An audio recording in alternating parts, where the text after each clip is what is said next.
इसलिए इस दौर में सच बोलिए, पूरी ताकत से बोलिए, कोई दुनिया की ताकत आपको डरा नहीं सकती। इसलिए घटनाओं का सही क्रम पता होना चाहिए आपको। इसलिए घटना घटी और वो ऐसे हो गया था और हमने ऐसी बना दिया, इसलिए मैं उसको में से कुछ मुख्य बातें आपको बता रहा हूं। और वो इसलिए क्रमवार बता रहा हूं कि मुझे पूरी उम्मीद है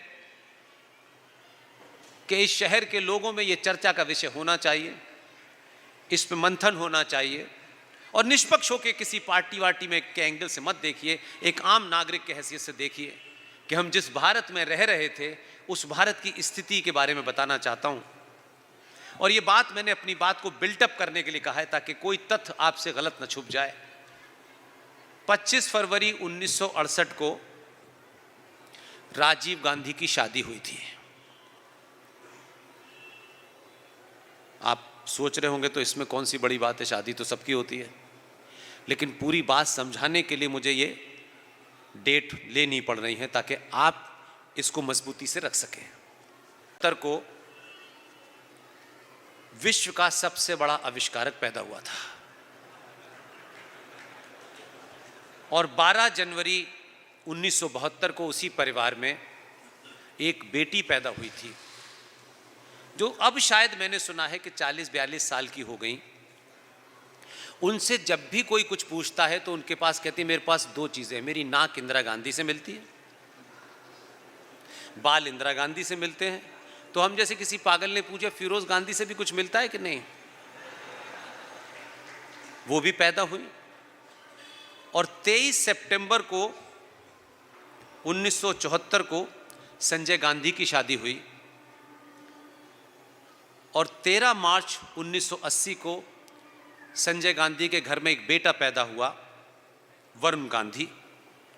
और 23 जून, समझिए 23 मार्च 1980 को वरुण गांधी पैदा होता है और 23 जून 1980 को एक सफदरजंग रोड जहां प्रधानमंत्री का निवास था, उस निवास स्थान से सफदरजंग फ्लाइंग क्लब जो मेरे घर के पास है, वहाँ रोज़ संजय गांधी फ्लाइंग करने जाते थे।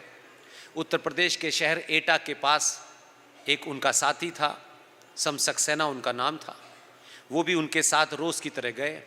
और वो जैसे ही उस फ्लाइट में बैठे और वो जहाज़ ऊपर लेके गए, वो ऊपर तो चला गया, फिर उसके बाद उसका कोई सिस्टम गड़बड़ हुआ और प्लेन क्रैश हो गया और संजय गांधी की उसमें मृत्यु हो गई। और उसके बाद में 28 मार्च 1982, बहुत लंबा समय नहीं है, एक सफदरजंग रोड पर मेनका गांधी और 1.5 साल के वरुण गांधी को मैं सामान समेत सड़क से निकाल के फेंक दिया।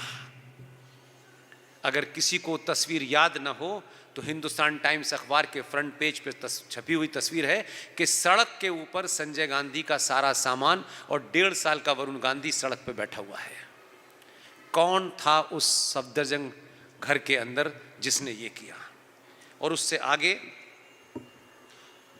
31 अक्टूबर 1984 को श्रीमती इंदिरा गांधी 9:30 बजे उनका एक विदेशी टेलीविज़न के साथ इंटरव्यू होना था और उनके घर और ऑफिस के बीच में सिर्फ एक सड़क आती है।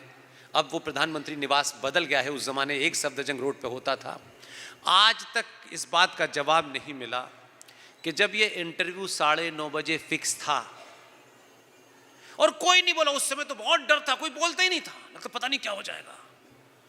9:30 बजे जब इंटरव्यू फिक्स था तो घर में से किसने फ़ोन करके उस विदेशी टेलीविज़न वाले को बोला कि मैडम 15 मिनट लेट आएंगी, और मैडम 15 मिनट लेट गई और घर से निकलते ही उनकी सुरक्षा में 2 सुरक्षा गार्डों में से एक ने गोली पहले चलाई और जिसने पहले चलाई दूसरे वाले ने पहले उसको मारा, फिर 12 गोलियां इंदिरा गांधी को मारी।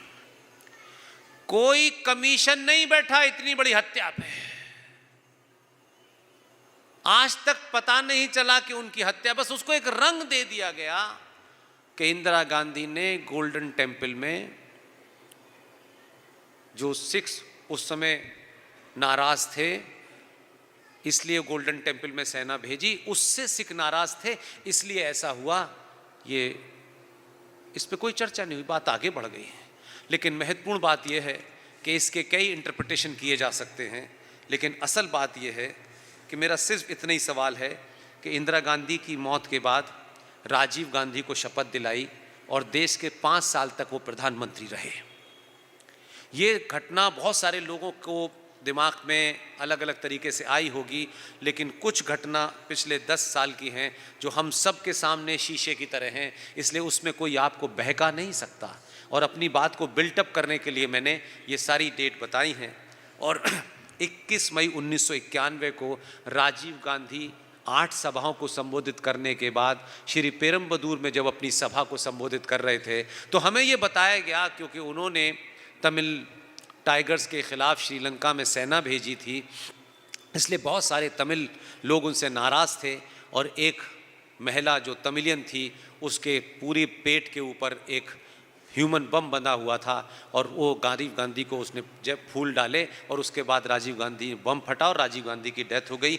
21 मई 1991 को राजीव गांधी की हत्या हुई और 21 जून 1991 को 21 मई को हत्या होती है और 21 जून मात्र 1 महीने के अंदर, जब हमारे यहाँ सामान्य से गरीब परिवार में कोई ऐसी हत्या हो जाए तो शायद महीनों परिवार को कुछ भी सुध बुध नहीं रहती। लेकिन ये कमाल का परिवार था कि 21 मई 1991 को राजीव गांधी की हत्या हुई और 21 जून 1991 को राजीव गांधी फाउंडेशन बना। और राजीव गांधी फाउंडेशन में एक आदमी को आजकल आप देख रहे होंगे, इसलिए आज को जो दिख रहा है बिना पीछे जाने बगैर आप राय नहीं बना पा रहे हैं। उसी फाउंडेशन में चिदम्बरम भी हैं, उसी फाउंडेशन में एक आदमी अमेरिका में है, नाम सुना किसी ने उसका? सैम पिट्रोडा। जहां ये ज्ञान लेने जाते हैं और अमेरिका में ऐसे लोगों को पाला जाता है। अमेरिका की CIA ऐसे बहुत सारे लोगों को अलग अलग, कभी किसी को इंटेलेक्चुअल के नाते, किसी को नोबेल प्राइज़ के नाते ऐसे लोगों को पालती है और ये वहाँ से ज्ञान लेके आते हैं और चले जाते हैं। लेकिन ये भी आप थोड़ी देर के लिए छोड़ दें, मेरा जो असल पॉइंट है जहाँ से आपको सोचने की ज़रूरत है। 29 नवंबर 1994 को देश के पूर्व राष्ट्रपति, सामान्य लोगों को शायद ये बात न पता हो, पूर्व राष्ट्रपति कोई भी हो, किसी भी पार्टी का हो, उसका जो मैनुअल लिखा हुआ है राष्ट्रपति का, उसके तहत वो पूर्व राष्ट्रपति जब तक जीवित रहेंगे तब तक एक बुलेट प्रूफ गाड़ी होगी। और उस समय जो राष्ट्रपति थे उनका नाम था ज्ञानी जैल सिंह। और वो अनंतपुर साहब में दर्शन करने गए। As per the protocol of the president of India, whether it is ex और प्रेजेंट, 24 आवर उनके साथ एम्बुलेंस रहेगी, एक बुलेट प्रूफ गाड़ी रहेगी और 4 पुलिस के कैवलकेड रहेंगे। ये सबको मिलता है, चाहे वो अच्छा हो चाहे बुरा हो, ये विषय नहीं है।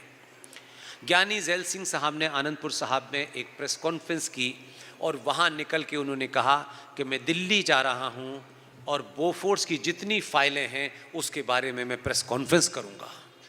ज्ञानी जैल सिंह आनंदपुर साहब से चलते हैं और 100 किलोमीटर के बाद एक ट्रक आता है और सामने से हेड ऑन कोलिजन होता है। न पुलिस की गाड़ी पायलट में थी, न पीछे कोई एम्बुलेंस थी और ज्ञानी जैल सिंह की बहुत बुरी तरीके से उनको चोट आती है और 2 या 3 दिन हॉस्पिटल में रहने के बाद उनकी मृत्यु हो जाती है। आज तक किसी ने इंक्वायरी नहीं की कि वो ट्रक कहाँ से आया, कैसे आया, किस आनन फानन में आया।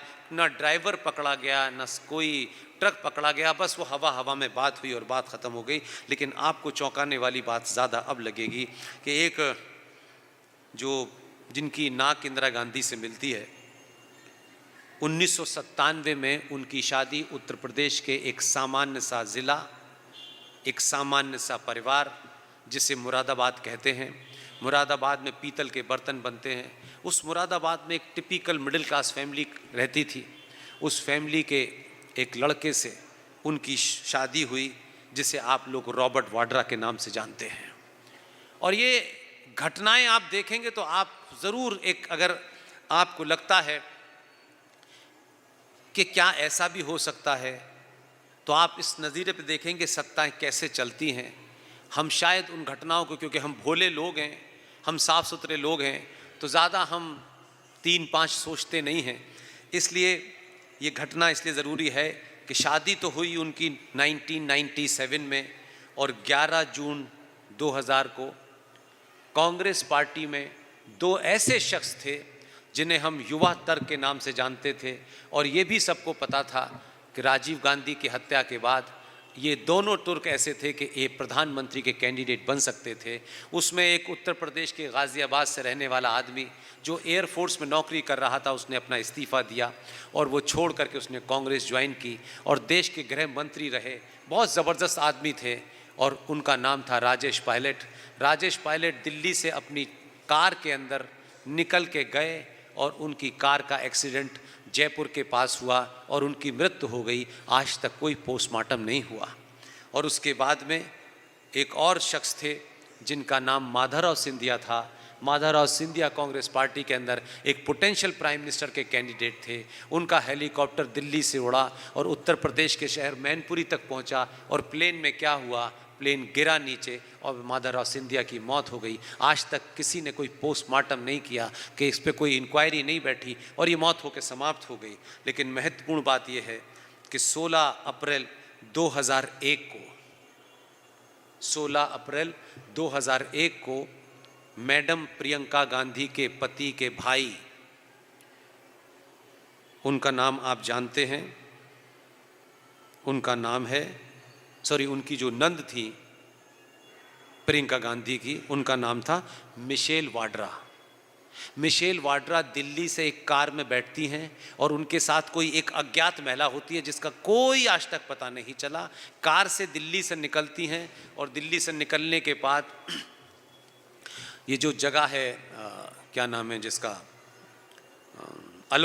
अलवर के पास एक छोटी सी तहसील है विहोर, वहाँ पहुँचती हैं और कार में आग लग जाती है और दोनों लोग जल के राख हो जाते हैं। आज तक कोई पता नहीं चला कैसे ऐसे कार में आग लगी। और देश की फर्स्ट पॉलिटिकल फैमिली, ताकतवर फैमिली में एक के बाद एक मौत हुई, कोई पूछने वाला नहीं है। और इसके बाद में फिर एक घटना घटती है और उस घटना के तहत मुझे लगता है कि इस पर ध्यान दीजिए। प्रियंका गांधी के देवर रॉबर्ट वाड्रा के भाई रिचर्ड वाड्रा, इतने ताकतवर परिवार के अंदर इन 2 मौतों का पता नहीं चला, बाकी को छोड़ दीजिए। और एक दिन रॉबर्ट वाड्रा दिल्ली के एक छोटे से कमरे में पंखे पे लटके मिले। कोई इंक्वायरी नहीं हुई, सब खबर दब गई, अखबार में छपा, फिर पूछा नहीं किसी ने कि भाई इतने ताकतवर परिवार के सदस्य, कोई कार में मर रहा है, कोई पंखे पे लटक के मर रहा है, और कोई बात नहीं हुई, बात आगे बढ़ गई। लेकिन महत्वपूर्ण बात यह है कि इस सब में जो सबसे बड़ा तथ्य है वो हम सबको जानना चाहिए। पार्टी वार्टी तो अपनी जगह है, लेकिन ये ढूंढना चाहिए कि कौन सी वो ताकतें हैं जो रात के अंधेरे में ये काम कर रही हैं और भारत में मौजूद हैं। रॉबर्ट वाड्रा के भाई की जब हत्या हुई या उन्होंने सुसाइड किया ऐसा बताया जाता है, उसके बाद में देश के एक बहुत बड़े पत्रकार थे, बहुत ही सीनियर पत्रकार थे, अपने ज़माने के लीजेंड थे, उनका किसी पार्टी वार्टी से कोई नहीं, लेकिन ऐसे लोगों को हम याद नहीं रखते हैं। उनको शायद वही सब लगा होगा जो मुझे लगता है। उन्होंने एक दिन प्रियंका गांधी के ससुर को अपने ऑफिस बुलाया और उस मैगज़ीन का नाम है आउटलुक।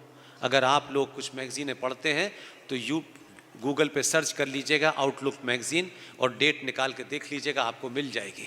हमारे पास वो कॉपी थी, लेकिन हो सकता है घर हमारा इधर उधर होने में वो न मिले। उस आउटलुक मैगज़ीन में उनके यानी प्रियंका के ससुर को बुला करके उन्होंने इंटरव्यू छापा, और इंटरव्यू की हेडलाइन क्या थी? यही मैं कह रहा हूं कि लोग अपना काम करके गए। जहां समाज को बोलना चाहिए वहां समाज नहीं बोला, जहां पार्टियों को उठाना चाहिए पार्टी भी चुप। हमें टिकट नहीं दिया तो हम क्यों बोलेंगे? उस इंटरव्यू की हेडलाइन में जो उसके ससुर थे प्रियंका गांधी के, उन्होंने क्या बोला है? अंग्रेजी में उन्होंने कहा, I don't scared of any Italian mafia. उसकी हिंदी में हेडलाइन है कि मैं किसी इटालियन माफिया से नहीं डरता हूं। ये प्रियंका गांधी के ससुर ने अपने इंटरव्यू में कहा, उस मैगजीन में हेडलाइन बनी, और 3 दिन के बाद ससुर साहब एक कमरे में मरे पाए गए। कोई बोला? इसलिए ये मत समझिए कि जो हम देखते हैं वही होता है। इस देश में बहुत सी ताकतें जो दिख नहीं रही हैं, जिसका आज धीरे धीरे आपके सामने बीच बीच में चिल्लाने आते हैं ना, कोई भारत तेरे टुकड़े होगा, कोई अमेरिका में झंडा बुलंद कर रहा है, वो तमाम ताकतें परेशान हैं कि अब उनका बाप आ गया है, इसलिए नहीं हो रहा है। इसलिए रोज रोज जब समाज, जब राष्ट्र इतने संकटों से घिरा हो, तो 2 रुपए किलो चावल और 2 रुपए किलो आटे में बिकना बंद करिए।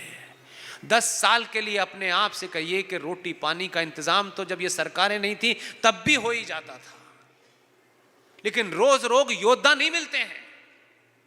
और मैं फिर कह रहा हूं, 2 के अलावा बाकियों का चरित्र मत पूछिएगा, उनके बारे में भी बहुत कुछ बोल सकता हूं मैं।